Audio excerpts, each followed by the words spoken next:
संसद में जो 3 कानून पास हुए हैं कृषि सुधार के, उससे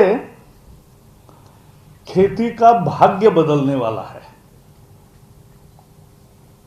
खेती की मूलभूत समस्याएं जो थी उस पर उपाय होने वाला है। किसान का दर्द इतना ही था कि हर चीज की कीमत उत्पादक तय करता है,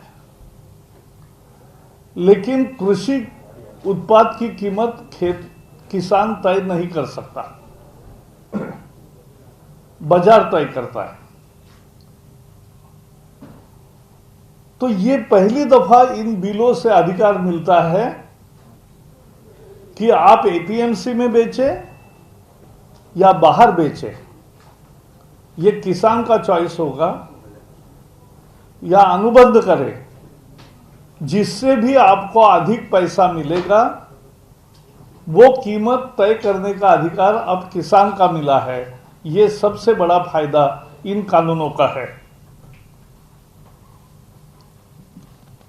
ये एक देश एक बाजार तैयार करने की ये रणनीति है।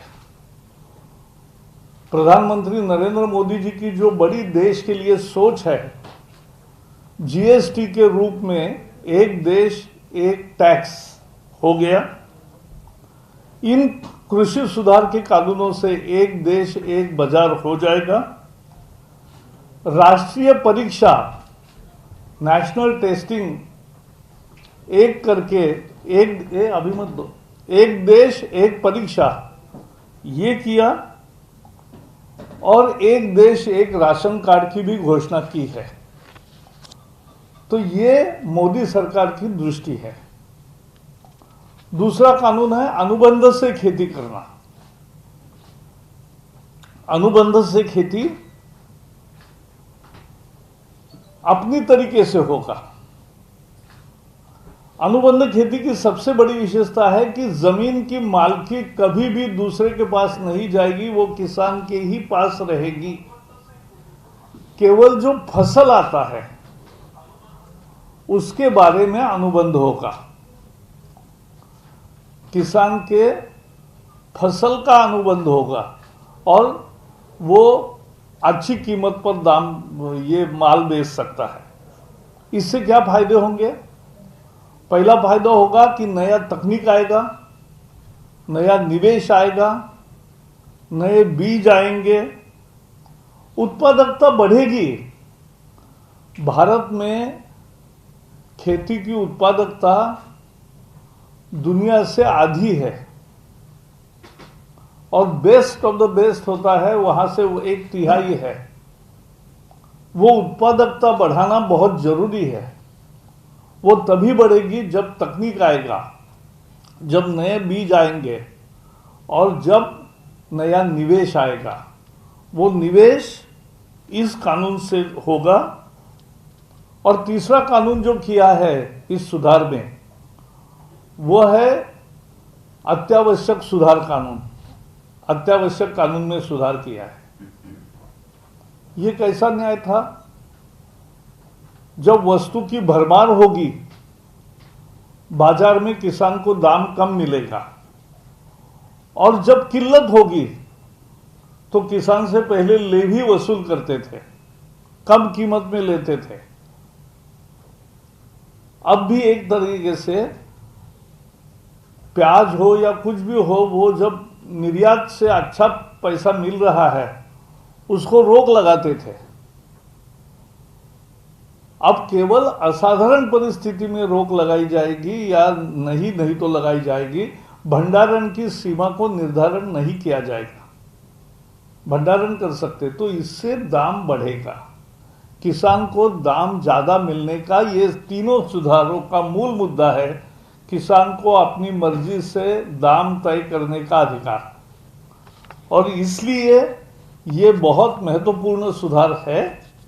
उन सुधारों की सबने प्रशंसा की, देश भर में स्वागत किया। किसानों ने इस बिल का स्वागत किया, लेकिन कांग्रेस और विपक्षी दल है कल यहां भी कुछ लोग आए थे विरोध करने। मैं उनको पूछना चाहता हूं कि भाई आपका घोषणा पत्र देखो, 2014 का घोषणा पत्र, 2019 के घोषणा पत्र में उन्होंने लिखा था कि ये सुधार हम लाएंगे, अब मुकर गए। प्रधानमंत्री तब के मनमोहन जी के भाषण सुनो, उन्होंने भाषण में, अनेक भाषणों में इन सुधारों की, कृषि सुधारों की आवश्यकता बताई, सुधारों की जरूरत बताई और सुधारों के लिए पहल करने का आश्वासन दिया। लेकिन कांग्रेस ने अब यू टर्न लिया। ऐसे ही अनेक लोग हैं और वो भ्रम फैलाने की कोशिश कर रहे हैं। पहला भ्रम यह है कि एपीएमसी बंद हो जाएगी, एपीएमसी चल रही है। दूसरा कहा था सरकारी खरीद बंद हो जाएगी, चल शुरू हो गई है। पिछले 10 दिन से पंजाब, हरियाणा और बाकी जगह जहां खरीद होती थी वहां पैडी की खरीद शुरू हो गई। फिर कहा एमएसपी खत्म होगी, उल्टा एमएसपी बढ़ गई। 1868 रुपए पैडी को दे रहे हैं, जो कांग्रेस के जमाने में 1300 रुपए थे, आज 1868 रुपए है। और गोवा को मैं बधाई देना चाहता हूं, गोवा 2000 रुपए दे रही, 20 रुपए किलो चावल पैडी ले रही है, धान। तो एमएसपी भी रही, एपीएमसी भी रहा, खरीद भी जारी रही। ये केवल भ्रम फैला रहे थे, ये अब किसान को ये मालूम हुआ।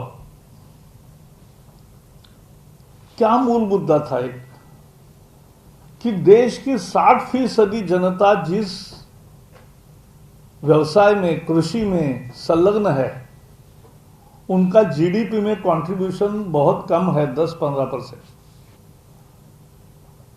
वो बढ़ना चाहिए। ये बढ़ेगा कब? बढ़ेगा जब नया निवेश आएगा। बढ़ेगा कब? जब नया तकनीक आएगा। बढ़ेगा कब? जब नए बीज, नए खाद, नए स्वरूप से खेती बनेगी, तब उत्पादकता बढ़ेगी। उत्पादकता बढ़ेगी तो उत्पादन बढ़ेगा, उत्पादन बढ़ेगा तो ज्यादा कीमत मिलेगी। और इसलिए ये उत्पादन बढ़ाने के लिए है। लेकिन बाकी भी कुछ विपक्षी दल है, उन्होंने किया तो कुछ नहीं, अब सुधारों को रोकना चाहते हैं। राज्यसभा में ये बिल पास होते समय जिस तरह का बर्ताव विपक्षी दलों ने किया, उससे राज्यसभा और देश शर्मसार हो गया है। उपसभापति पर कागज फेंके, किताबें फेंकी, उनको काम में बाधा लाने का प्रयास किया। सदन न चले इसके लिए प्रयास हो रहा था, लेकिन सदन चला और भारी बहुमत से बिल पास हो गए। मैं एक बताना चाहता हूं विपक्षियों को, जरा जाके आईने में देखो, गिरेबान में झांक कर देखो। 2009-10 में आपका कृषि का बजट केवल 12,000 करोड़ था, आज कृषि का बजट 1,34,000 करोड़ हो गया है केंद्रीय। तो ये बढ़ोतरी है 10 गुने से ज्यादा।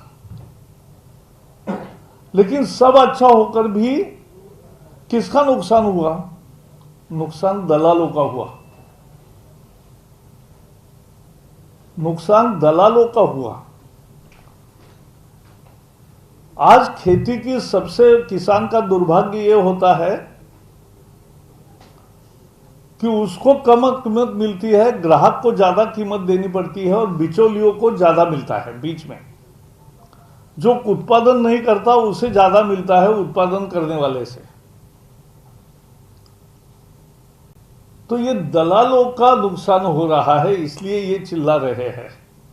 मुझे कभी कभी लगता है विपक्षी दल दलालों के भी दलाल बन गए। तो ये मूल मुद्दा है। अंत में मैं एक बताऊंगा, केवल ये 3 कानून नहीं किए मोदी सरकार ने। मोदी सरकार ने पहले सॉइल हेल्थ कार्ड शुरू किया। हर एक की जमीन अलग है, उसमें कौन से न्यूट्रिएंट की कमी है, उसको कौन सा खाद चलेगा, कौन सा नहीं चलेगा, कौन सा दवा चलेगी, कौन सी नहीं चलेगी, ये बताने वाली एक तरह से जमीन की कुंडली, ये सॉइल हेल्थ कार्ड के रूप में मिली। 20 करोड़ किसानों को, खेती को मिली है ये सॉइल हेल्थ कार्ड। फिर मोदी सरकार ने नीम कोटिंग शुरू किया। खाद को नीम कोटिंग करने से चोरी बची और कम खाद में ज्यादा फसल आना शुरू हो गया, जमीन का भी फायदा हुआ। फिर कांग्रेस के जमाने में 7 लाख करोड़ का ऋण मिलता था खेती के लिए, अब 15 लाख करोड़ हो गया है। 15 लाख करोड़ 4% पर। फिर फसल बीमा शुरू की कि किसान का अगर कहीं नुकसान हुआ तो उसको मुआवजा मिलेगा, और पिछले 5 साल में 77,000 करोड़ रुपए फसल बीमा से मुआवजा किसान को मिला है। पहले बैंक को मिलता था, अब किसान को मिलने लगा। सिंचाई योजना शुरू हुई, प्रधानमंत्री सिंचाई योजना, उससे सिंचाई बढ़ी। और सबसे एक महत्वपूर्ण निर्णय आया, सम्मान निधि, किसान सम्मान। हर साल 6,000 रुपए, अभी 10 करोड़ किसानों को मिल रहे, बाकी भी किसान जैसे जुड़ जाएंगे उनको भी मिलेगा 6,000 रुपए साल में। अभी तक 1.5 साल में 90,000 करोड़ रुपए बांट दिए। कांग्रेस ने एक बार कर्ज माफी की थी 53,000 करोड़ की। मोदी सरकार ने अभी तक 90,000 करोड़ दिए हैं, सबको दिया है, समान दिया है।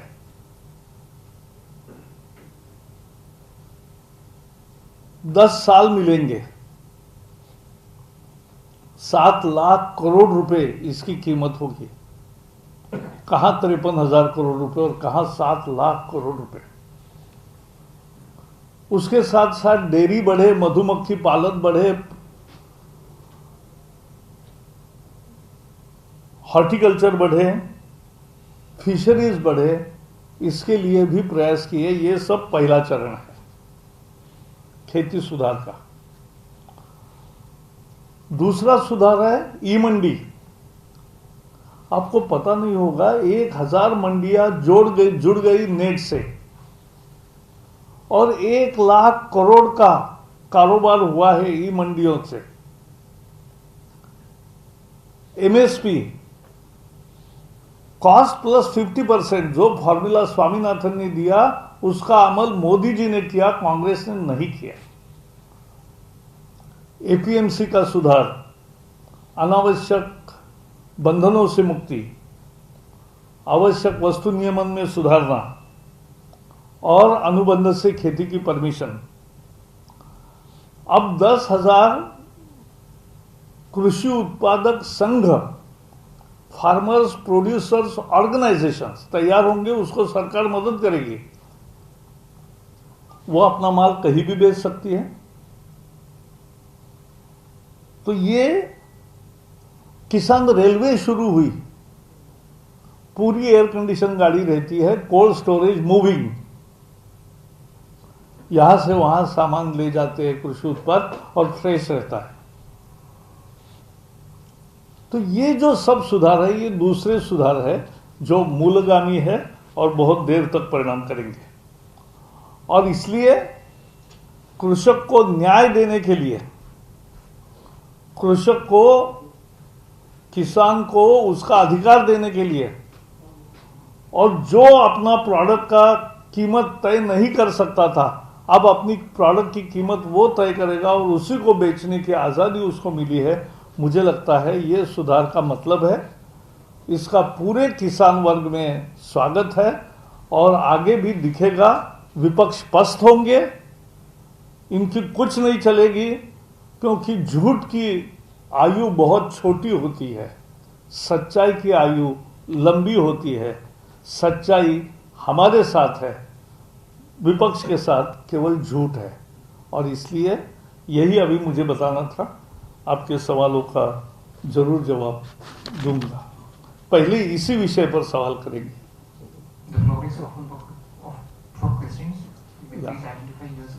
या please please. Yesterday you had a meeting with the farmers. There were any objection by the farmers here in Goa? No, किसानों से यहाँ इसलिए नहीं कि गोवा ने बहुत अच्छा काम किया है। जैसे मैंने कहा, देश में 1868 रुपये है, यहाँ 2000 रुपये दाम दिया है। यहाँ नारियल को इस साल 12 रुपये दिए हैं। काजू को 100 रुपये से बढ़ाकर 125 रुपये किया है। और उससे ज़्यादा फल जो सब्जियां है, सब्जियां भी अच्छी कीमत में खरीदते हैं। तो गोवा सरकार पहले से अच्छा काम कर रही है। इसलिए गोवा के किसानों ने जो चर्चा में सुधार क्या करने हैं ये और बताइए, क्या जरूरत है और सब तक ये सेवा कैसे पहुंचे, इसके बारे में चर्चा।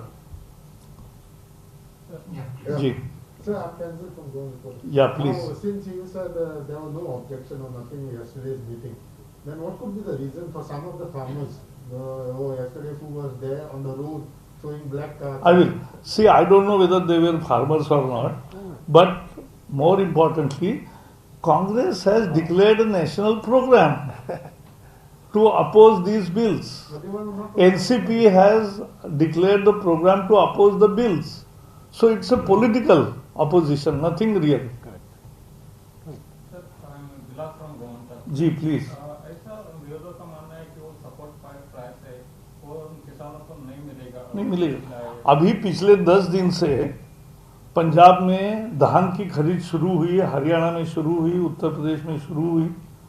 वहाँ सब जगह किसानों को 1868 रुपये जो पैडी का कीमत है वो मिल रही है और उससे किसान खुश है।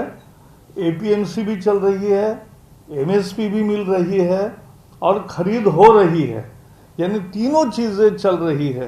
तो ये जो झूठ का प्रचार किया ये ढह गया, ये किला इनका खत्म हो गया, क्योंकि इसमें कोई दम नहीं था।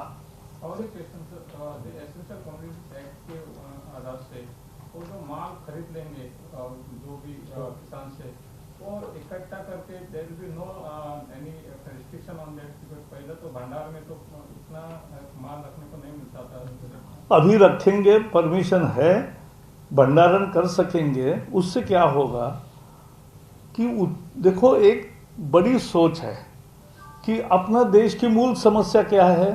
देश की मूल समस्या है कि दुनिया में 1 एकड़ में जितना पैदा होता है उसका आधा ही हमारे देश में पैदा होता है। ये मूल समस्या है और इसलिए उत्पादकता कम है। वो बढ़ाएंगे तो अनाज बढ़ेगा, अनाज बढ़ेगा तो वो निर्यात भी होगा, और निर्यात करना है तो भंडारण करना पड़ता है, उसकी रक्षा करनी पड़ती है। सब देश में, देश को तो सफिशिएंट किसान दे ही रहा है। देखो, मैं स्कूल में जाता था तब 30 करोड़ आबादी थी, आज 138 करोड़ हो गई, तो भी किल्लत नहीं है। एक हमें हिसाब मेरे प्राध्यापक ने समझाया था, मुझे बहुत अच्छा लगा। हर आदमी को रोज 500 ग्राम खाना लगता है, टोटल अनाज का और बाकी सारा उपयोग करते हैं तो 500 ग्राम।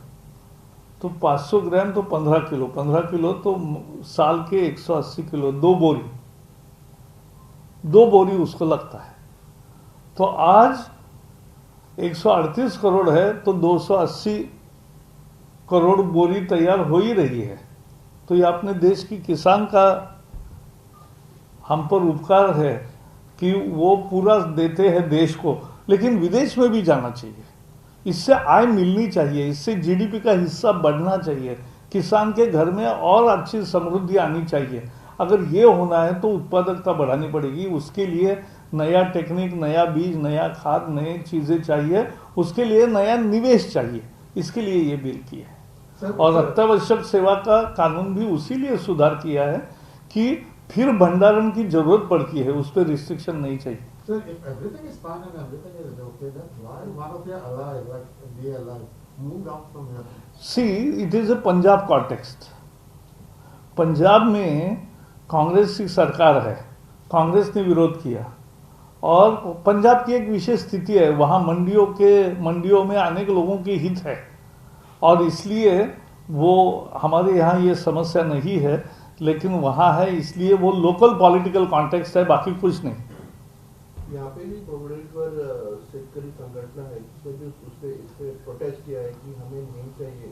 ऐसा है, भारत लोकतंत्र है, इसमें हर संगठन को आज़ादी है कि सपोर्ट करे या विरोध करे, लेकिन शरद जोशी ने कायम इसकी पैरवी की और बाकी भी नेता आज भी पैरवी कर रहे हैं, किसान संगठन भी इसके साथ है।